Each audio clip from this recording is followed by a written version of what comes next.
നമുക്ക് ഒരിക്കലും വിശ്വസിക്കാൻ വയ്യാത്ത ഒരു പരിപാടിയാണ് അമേരിക്കയിലെ അലാസ്കയിലുള്ള ഒരു മരത്തവള ചെയ്തു വരുന്നത് കേട്ടോ. അതായത് എല്ലാ സെപ്റ്റംബർ മാസം ആവുന്ന സമയത്ത് ഇവരുടെ ശരീരത്തിലെ വെള്ളത്തിന്റെ 2/3 ഭാഗം അവന്മാര് പൂർണ്ണമായിട്ട് ഐസാക്കി മാറ്റും. അത്രയിൽ ഇവരുടെ ശരീരത്തിന്റെ 70% കംപ്ലീറ്റ്ലി ഫ്രീസായി മാറും. ആ ഒരു സമയത്ത് നമ്മൾ ഇവരുടെ ബോഡി എടുത്ത് നോക്കിക്കഴിഞ്ഞാൽ ഒരു ഐസ് ക്യൂബ് പോലെ ഒരു ഐസ് കട്ട പോലെ മാത്രമേ നമുക്ക് തോന്നുള്ളൂ.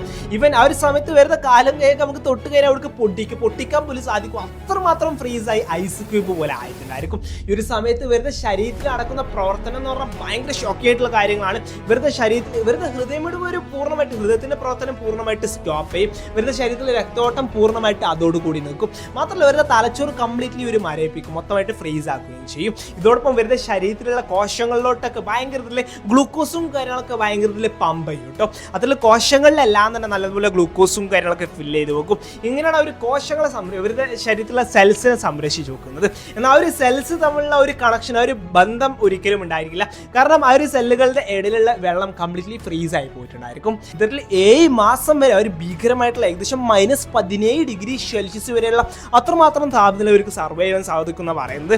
എന്നാണെങ്കിലും അവർ 7 മാസം കഴിഞ്ഞ് കഴിഞ്ഞാൽ പിന്നീട് ചൂടുകാലമാകുന്ന സമയത്ത് പഴയതുപോലെ തന്നെ വരുന്ന ശരീരത്തിൽ ഐസും കാര്യങ്ങളൊക്കെ ഒരുക്കി വരുന്ന ഹൃദയവും കാര്യങ്ങളൊക്കെ ഇടിക്കാനായിട്ട് ആരംഭിക്കും. ഇങ്ങനെ ഭയങ്കര വിചിത്രമായിട്ടുള്ള ഒരു സംഭവമാണ് അമേരിക്കയിലെ അലാസ്കയിലുള്ള ഒരു മരത്തോളം ചെയ്തു വരുന്നത്.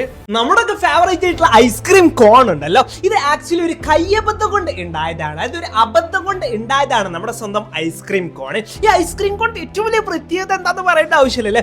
ഐസ്ക്രീം കഴിക്കുന്നതോടൊപ്പം ഒരു ക്രിസ്പി ആൻഡ് ക്രിഞ്ചി ആയിട്ടുള്ള ഒരു കോൺ നമുക്ക് കഴിക്കാൻ പറ്റുന്നതാണ്. എന്നാണെങ്കിലും ഇത് എങ്ങനെയാണ് വന്നതെന്ന് ചോദിച്ചു കഴിഞ്ഞാൽ 1904 സെന്റ് ലൂയിസ് ഫെയർ, അന്നത്തെ ആ ഒരു ഫെയറിൽ ആക്ച്വലി ഒരാൾ ഐസ്ക്രീം ഇങ്ങനെ വിറ്റുകൊണ്ടിരിക്കുകയായിരുന്നു. അതൊരു കച്ചവടക്കാരൻ ഐസ്ക്രീം ഇങ്ങനെ വിറ്റുകൊണ്ടിരിക്കുകയായിരുന്നു. അക്കാലത്ത് ആക്ച്വലി പാത്രങ്ങളിലായിരുന്നു ഐസ്ക്രീം വിൽക്കാറുണ്ടായിരുന്നത് കേട്ടോ.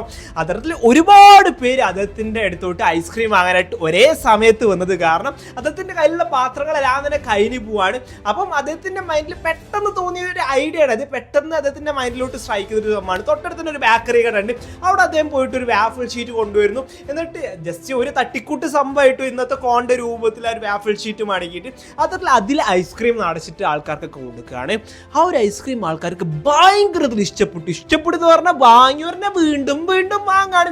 അത്തരത്തിൽ കഴിച്ചൊരു വീണ്ടും ആ ഒരു ക്രിസ്പിയാൻ ആ ഒരു നെരുവും പൊടിയും കാര്യങ്ങളൊക്കെ കഴിക്കുന്ന ഒരു ഭയങ്കര ആൾക്കാർക്ക് എന്താ പറയുക വീണ്ടും ഇഷ്ടപ്പെട്ട് അങ്ങനെ ഭയങ്കരത്തിൽ വീണ്ടും ആൾക്കാർ വാങ്ങാൻ തുടങ്ങി. അങ്ങനെ ആ ഒരു സംഭവം രാജ്യത്തിന്റെ പല ഭാഗങ്ങളിലായിട്ട് പല ആൾക്കാരും ഇത്തരത്തിൽ ഐസ്ക്രീം വിൽക്കുന്നവരൊക്കെ ഈ ഒരു പരിപാടി ആരംഭിക്കുകയാണ്. അങ്ങനെ അത് വേൾഡ് വൈഡ് ലെവലിലോട്ട് എത്തുകയാണ്. അങ്ങനെയാണ് ഈ ഒരു ലെവലിലാണ് ആക്ച്വലി നമ്മൾ ഐസ്ക്രീം കോൺ ഇന്ന് കാണുന്ന ഒരു ലെവലിലോട്ട് എത്തിയത്. ഇത്തരത്തിലാണ് ഐസ്ക്രീം കോൺ വന്നത്. നിങ്ങളെ തീർച്ചയായിട്ടും അമ്പരിപ്പിക്കാൻ വന്ന 3 കാര്യങ്ങൾ. ഒന്ന്, ലോകത്തിലെ തന്നെ ഏറ്റവും വലിയ ഗുഹയാണ് ആങ്സോൺ ഡാൻ ഗുഹ എന്ന വിയറ്റ്നാമിലെ ഒരു ഗുഹ. 9 കിലോമീറ്റർ അടുപ്പിച്ചിട്ട് നീളം വരുന്ന ഒരു ഗുഹന്റെ അകത്തായിട്ട് 44 നിലയുള്ള ഒരു കെട്ടിടത്തിനെ നമുക്ക് ഫില്ല് ചെയ്യാനായിട്ട് സാധിക്കും. മാത്രമല്ല ഒരു ഗുഹന്റെ അകത്തായിട്ട് ഒരു സ്വന്തമായിട്ട് ഒരു കാടുണ്ട്, സ്വന്തമായിട്ട് ഒരു നദിയുണ്ട്, സ്വന്തമായിട്ട് കാലാവസ്ഥയും കാര്യങ്ങളൊക്കെ ഉണ്ട്. മാത്രമല്ല സ്വന്തമായിട്ട് മയമേഘങ്ങളും കാര്യങ്ങളൊക്കെ പലപ്പോഴും രൂപപ്പെടാറുണ്ട്. 2, ഇത് വർഷം 2005 തെക്കേ അമേരിക്ക എന്ന ഗവേഷകർ കണ്ടെത്തിയിട്ടുള്ള ലോകത്തിലെ തന്നെ ഏറ്റവും വലിയ ആമകളുടെ ഫോസിലായിരുന്നു കേട്ടോ.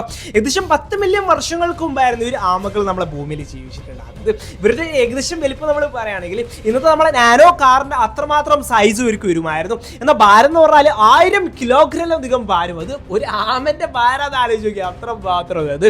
എന്നാണെങ്കിലും അന്നത്തെ കാലത്ത് മുതലകളായിരുന്നു ഇവന്മാർ പ്രധാനമായിട്ട് ഹണ്ട് ചെയ്യാറുണ്ട്. മുതലകളൊക്കെ ആക്രമിച്ചിട്ട് തിന്നും. അതായിരുന്നു അവന്മാരുടെ പ്രധാനമായിട്ടുള്ള ഭക്ഷണം. 3, പ്രോൺ ഗൺ ആന്റിലോപ്പ് എന്നൊരു മൃഗമുണ്ട്. ഒരു മൊത്തത്തിലൊരു അത്ഭുതമാണെന്ന് തന്നെ പറയേണ്ടി വരും. അതായത് നമ്മൾ മനുഷ്യരെക്കാൾ 10 ഇരട്ടിയാണ് ഇവരുടെ വിഷം എന്ന് പറയുന്നത്. അത്രമാത്രം സ്ട്രോങ് ആണ്. അതായത് ഏകദേശം ഒരു 7 കിലോമീറ്റർ അപ്പുറത്തുനിന്ന് ഒരു ജീവി വരികയാണെങ്കിൽ പോലും അതിനെ വരെ വളരെ ക്ലിയർ ആയിട്ട് ഒരു പ്ലെയിൻ ആയിട്ടുള്ള സ്ഥലത്താണ് നിൽക്കുന്നതെങ്കിൽ ഇവർക്ക് സ്പോട്ടിനായിട്ട് സാധിക്കും. ഇവൻ എന്തിനു പറയണം, രാത്രി ഭയങ്കര ക്ലിയർ ആയിട്ടുള്ള ഒരു സ്കൈ കിട്ടിക്കഴിഞ്ഞാൽ ഇവർക്ക് സാറ്റേണിന്റെ വളയങ്ങൾ പോലും ശനിയുടെ വളയങ്ങൾ പോലും വളരെ വൃത്തിക്ക് കാണാൻ സാധിക്കുന്നതാണ് പറയുന്നത്. ചീറ്റകൾ കഴിഞ്ഞ് കഴിഞ്ഞാൽ കരയിലെ ഏറ്റവും വേഗതയിൽ ഓടാൻ കഴിയുന്ന ജീവിമാർ തന്നെയാണ് കേട്ടോ. അതായത് മണിക്കൂറിൽ 98 കിലോമീറ്റർ വേഗതയിൽ വരെ ഈ ഒരു ആന്റിലോപ്പ് എന്ന് പറഞ്ഞാൽ ഞാൻ നേരത്തെ പറഞ്ഞ പേരുണ്ടല്ലോ, ഈ ഒരു ജീവിക്ക് ഓടാൻ സാധിക്കും. പേരെ മറന്നുപോയി. ഓറഞ്ച് എന്ന് ചെറുനാരങ്ങയിലോട്ട് മാറിയതായിരുന്നു സവനപ്പിന്റെ തലവരെ തന്നെ, സവനപ്പിന്റെ ചരിത്രം തന്നെ മാറ്റിയിട്ടുള്ള കഥ കേട്ടോ.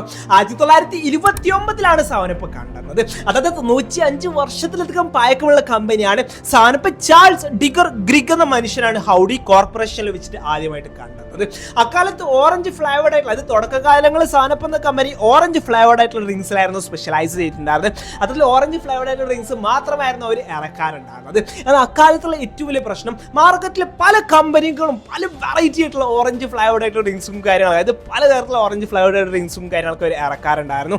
അതുകൊണ്ട് സാനപ്പ് എന്ന കമ്പനിക്ക് പിടിച്ചു നിൽക്കാൻ സാധിക്കുന്നില്ല. അതായത് ഇങ്ങനെ നിന്ന് കഴിഞ്ഞാൽ നമ്മളവിടെ അങ്ങനെ ഇരിക്കലുണ്ടാവുള്ളൂ, ഒരു ഗ്രോത്തും ഉണ്ടാവില്ല, വെട്ടിമുട്ടി നാളെ പോകേണ്ടി വരും ധരിച്ചിട്ട് അവർ ചെറുനാരങ്ങന്റെ ടേസ്റ്റിൽ വരുന്ന അത്തരത്തിലുള്ള ലെമൺ ലൈമും കാര്യങ്ങളും അത്തരത്തിലുള്ള സോഡകളും കാര്യങ്ങളൊക്കെ ഇറക്കി നോക്കുകയാണ്. അത് വൻ സക്സസ് ആവുകയാണ്, നാട്ടുകാർക്കൊക്കെ ഇഷ്ടപ്പെട്ടാണ്, വാങ്ങിയവരെ വീണ്ടും വീണ്ടും കുടിക്കാനായിട്ട് ആരംഭിക്കുകയാണ്. അക്കാലത്ത് ബിബ് ലാബൽ ലിഡിയേറ്റഡ് ലൈം സോഡ എന്ന പേരിലായിരുന്നു അത് അറിയപ്പെട്ടിട്ടുണ്ടായിരുന്നത്. അതിന്റെ പേരിൽ പിന്നീട് 1936 വർഷം 1936 ഈ ഒരു ബിബ് ലാബൽ ലിഡിയേറ്റഡ് ലൈം സോഡ എന്നുള്ള ഒരു പേര് സെവനപ്പിലോട്ട് ഷോർട്ടാക്കി മാറ്റുന്നത്. സോ ഇതാണ് മക്കളെ സെവനപ്പിന്റെ കഥ. സെവനപ്പിന് പറയാനായിട്ടുള്ള കഥ എന്ന് പറഞ്ഞാൽ ഇതാണ്. കടുവകളെ കുറിച്ച് എനിക്ക് ഏറ്റവും രസകരമായിട്ടുള്ള കാര്യമായിട്ട് തോന്നിയിട്ടുള്ളത് എന്താണെന്ന് അറിയോ? അതായത് കടുവകൾ ഭയങ്കരത്തിൽ അവളെല്ലാവരും തന്നെ ഇഷ്ടപ്പെടാനായിട്ടുള്ള കാരണം എന്താണ്? അവരുടെ ഒരു ബ്യൂട്ടി, അവരുടെ ഒരു ലുക്ക് തന്നെയാണല്ലേ. അതായത് അവരുടെ ഒരു രോമം, അവരുടെ ഒരു ഓറഞ്ചും പിന്നെ അല്ലെങ്കിൽ മഞ്ഞ നിറത്തിലുള്ള ഒരു രോമങ്ങളും അതിൻ്റെ ഇടയിലുള്ള ഒരു ബ്ലാക്ക് സ്ട്രിപ്സും വൈറ്റ് ഷെയ്ഡും കാര്യങ്ങളൊക്കെ ആ ഒരു ലുക്കാണ് ആക്ച്വലി നമ്മൾ ഭയങ്കര അട്രാക്റ്റ് ആയിട്ട് നിൽക്കാനായിട്ടുള്ള കാരണം, കടുവകളെ ഭയങ്കര ഇഷ്ടപ്പെടാനായിട്ടുള്ള കാരണം അവരുടെ ഒരു ഭംഗി തന്നെയാണ് തീർച്ചയായിട്ടും. എന്നാൽ പലരും വിചാരിച്ചു വെച്ചിരിക്കുന്നത് ഇത് ആക്ച്വലി അവരുടെ ഒരു രോമങ്ങളിൽ മാത്രമാണ് ഈ ഒരു നിറം കിടക്കുന്നുള്ളൂ എന്നാണ്. എന്നാൽ സത്യത്തിൽ നമ്മളൊരു കടുവനെ പിടിച്ചിട്ട് അതിൻ്റെ ഹെയർ മൊത്തമായിട്ട് റിമൂവ് ചെയ്ത് കഴിഞ്ഞാൽ, ഷേവ് ചെയ്ത് കഴിഞ്ഞാൽ അതിൻ്റെ ശരീരത്തിൽ വിധത്തിലുള്ള ബ്ലാക്ക് സ്ട്രിപ്സും വൈറ്റ് ഷെയ്ഡും അതുപോലെ യെല്ലോ അല്ലെങ്കിൽ ഓറഞ്ച് നിറത്തിലുള്ള ഒരു ലൈനും കാര്യങ്ങളൊക്കെ നമുക്ക് വളരെ ക്ലിയർ ആയിട്ട് കാണാൻ സാധിക്കും. ഇതേപോലെ തേനീച്ചകളെ കുറിച്ച് ഞാൻ വായിച്ചിട്ടുള്ള ഏറ്റവും രസകരമായിട്ടുള്ള, എനിക്ക് ഭയങ്കരത്തിൽ വാവ് തോന്നിയിട്ടുള്ള ഒരു കാര്യം എന്താണെന്ന് വെച്ച് കഴിഞ്ഞാൽ, ഈ തേനീച്ചകൾ നമ്മുടെ ചെവിൻ്റെ അടുത്തോടൊക്കെ പോകുന്ന സമയത്ത് ഒരു മൂളൽ ശബ്ദം ഉണ്ടാവാറില്ലേ. അതൊരു മോട്ടോർ കറലിൽ, ചെറിയൊരു മോട്ടോർ കറലിൽ പ്രവർത്തിക്കുന്ന സമയത്ത് ഉണ്ടാവുന്ന അങ്ങനെ ഒരു ശബ്ദം ആക്ച്വലി ഉണ്ടാവാറുണ്ട്. പലരും തെറ്റിദ്ധരിച്ച് വെച്ചിരിക്കുന്നത് ഇത് ആക്ച്വലി തേനീച്ച അവരുടെ വായൻ്റെ അകത്തിലൂടെ അല്ലെങ്കിൽ അവരുടെ വായിലൂടെ ഉണ്ടാക്കുന്ന ശബ്ദമാണ് ഒരു മൂളൽ ശബ്ദം എന്നാണ്. എന്നാൽ സത്യത്തിൽ അതൊന്നുമല്ല കേട്ടോ. ഇവർ ചിറകിട്ട് അടിക്കുന്ന സമയത്ത് ഉണ്ടാവുന്ന ശബ്ദമാണ് ആ ഒരു മൂളൽ ശബ്ദം എന്ന് പറയുന്നത്. അപ്പം മരുന്ന് ചിറക് കുഞ്ഞി ചിറകല്ല, അത്രമാത്രം ശബ്ദം എങ്ങനെ ഉണ്ടാവുന്നെന്ന് ചോദിച്ചു കഴിഞ്ഞാൽ ആക്ച്വലി ഒരു സെക്കൻഡിൽ 160 തവണയാണ് ഇവർ ഇട്ട് അടിക്കുന്നത്. അതായത് വെറും ഒരു സെക്കൻഡിൽ 160 തവണ അടിക്കുക എന്ന് പറഞ്ഞാൽ ഒന്ന് ആലോചിക്കുക. നമ്മുടെ കൈയൊക്കെ ഒരു സെക്കൻഡിൽ എത്ര വട്ടം നമുക്ക് ഔട്ട്കു എടുക്കുക ആക്കുക ഇത് ജസ്റ്റ് ഒന്ന് ആലോചിക്കുക. അപ്പം അത്രമാത്രം അമേസിംഗ് ആണ് അവരുടെ ഒരു ചിറകടി എന്ന് പറയുന്നത്, തേനീച്ചകളുടെ ചിറകടി എന്ന് പറയുന്നത്. നമ്മൾ പലപ്പോഴും പറയാറുള്ള ഒരു കാര്യമാണ് നമ്മുടെ ശരീരത്തിന്റെ ബലനെ കുറിച്ച്, അല്ലെങ്കിൽ തമാശക്കെങ്കിലും ആരെങ്കിലൊക്കെ നമ്മളോട് പറഞ്ഞിട്ടുണ്ടാവും എന്നൊക്കെ എന്തിനു പറ്റുള്ളൂ, അല്ലെങ്കിൽ 5 പൈസക്ക് എന്നൊക്കെ പറ്റും. ആ ഒരു തരത്തിലുള്ള ആരെങ്കിലൊക്കെ നിങ്ങളോട് ലൈഫിൽ ഒരിക്കലെങ്കിലും സംസാരിച്ചിട്ടുണ്ടായിരിക്കില്ല എന്നാണ് ഞാൻ വിശ്വസിക്കുന്നത്.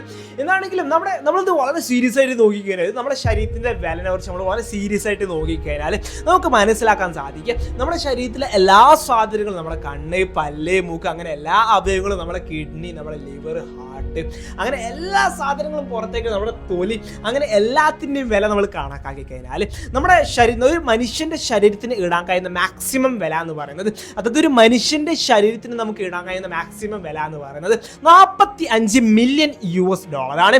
അതായത് ഇന്നത്തെ ഒരു INR വെച്ച് പരിശോധിക്കുകയാണെങ്കിൽ 375 കോടി ഇന്ത്യൻ രൂപ.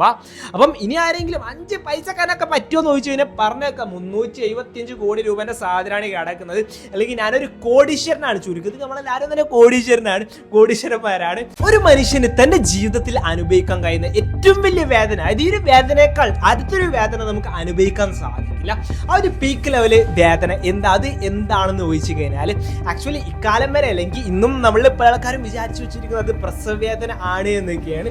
ശരിയാണ്, ഒരു പരിധിവരെ പ്രസവവേദന അല്ലെങ്കിൽ ഒരു കുട്ടിക്ക് ജന്മം നൽകുമെന്ന് പറഞ്ഞാൽ എക്സ്ട്രീംലി പെയിൻഫുൾ ആയിട്ടുള്ള ഒരു സംഭവം തന്നെയാണ്. എന്നാൽ ലേറ്റസ്റ്റ് ആയിട്ടുള്ള പല പഠനങ്ങളും സൂചിപ്പിക്കുന്നത്, അതായത് ഇക്കാലം വരെ നമ്മൾ അങ്ങനെ തന്നെയായിരുന്നു വിചാരിച്ചു വെച്ചിട്ടുണ്ടായിരുന്നത്, പ്രസവവേദന തന്നെയാണ് ഒരു മനുഷ്യൻ അനുഭവിക്കുന്ന ഏറ്റവും വലിയ വേദന എന്ന് തന്നെയാണ് വിചാരിച്ചു വെച്ചിട്ടുണ്ടായിരുന്നത്. എന്നാൽ ലേറ്റസ്റ്റ് ആയിട്ടുള്ള പല പഠനങ്ങളും സൂചിപ്പിക്കുന്നത് അതിനേക്കാൾ ഒരു പടിയായിട്ടുള്ള, അതായത് ഇതാണ് ഏറ്റവും വലിയ വേദനയായിട്ട് കണക്കാക്കുന്നത്. അതായത് മറ്റൊന്നല്ല, ഒരു മനുഷ്യനെ പച്ചക്ക് ജീവനോടെ കത്തിക്കുന്നത്, അതായത് ഒരു മനുഷ്യനെ പച്ചക്ക് ജീവനോടെ കത്തിക്കുമ്പോൾ ആ ഒരു മനുഷ്യന് ഫീൽ ചെയ്യുന്ന വേദന എന്ന് പറഞ്ഞു കഴിഞ്ഞാൽ അതാണ് മാക്സിമം ഒരു മനുഷ്യന് ഫീൽ ചെയ്യാൻ സാധിക്കുന്ന പീക്ക് ലെവൽ ഓഫ് വേദന. അതിനേക്കാൾ ഒരു പടി വേദന ഇല്ല. അത് പ്രസവവേദനയേക്കാൾ ഭയങ്കരത്തിൽ ഫീൽ ചെയ്യാൻ സാധിക്കുന്ന, അല്ലെങ്കിൽ അതുക്കും മേലെ എക്സ്ട്രീംലി പെയിൻഫുൾ ആയിട്ടുള്ള, അത് ഇത്രമാത്രം ഒരു മനുഷ്യന് സർവൈവ് ചെയ്യാൻ സാധിക്കുള്ളൂ വേദന. അതിനേക്കാൾ പെയിന് നമുക്ക് ഒരിക്കലും സർവൈവ് ചെയ്യാൻ സാധിക്കില്ല എന്നാണ് ഗവേഷകർ പറയുന്നത്. അപ്പോൾ പ്രസവിക്കുന്ന കാണുന്ന സമയത്തുള്ളതിനേക്കാൾ വേദനയാണ് ആക്ച്വലി ഒരു പച്ചക്ക് ഒരു മനുഷ്യനെ കത്തിക്കുമ്പോൾ ഉണ്ടാകുന്ന ഒരു വേദന, ജീവനോടെ കത്തിക്കുമ്പോൾ ഉണ്ടാകുന്ന ഒരു വേദന.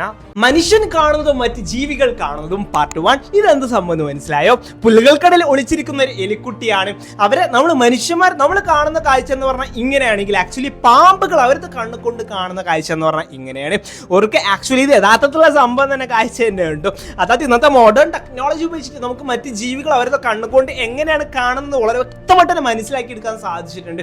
പാമ്പുകളുടെ മുഖത്തായിട്ട് പിറ്റ് ഓർഗൻ എന്ന് പറഞ്ഞ ഒരു കുഞ്ഞ് അവയവം കിടക്കുന്നുണ്ട്. ഈ ഒരു അവയവം ഉപയോഗിച്ചിട്ട് മറ്റ് ജീവികളുടെ ശരീരത്തിന്റെ താപനിലയിൽ ചെറിയൊരു വേരിയേഷൻ വന്നു കഴിഞ്ഞാൽ പോലും, അതായത് കണക്കാക്കുന്നത് 0.0003 ഡിഗ്രി സെൽഷ്യസിൽ വേരിയേഷൻ വന്നു കഴിഞ്ഞാൽ പോലും അവർക്ക് മനസ്സിലാക്കാൻ സാധിക്കും. അത് ശരീരത്തിന്റെ താപനില തന്നെ കണ്ടുകൊണ്ടാണ് അവർ ഇത്തരത്തിലുള്ള ഡിറ്റക്ട് ചെയ്യുന്നത്. പാമ്പുകൾക്ക് അത്തരത്തിലുള്ള കാഴ്ചയാണല്ലോ.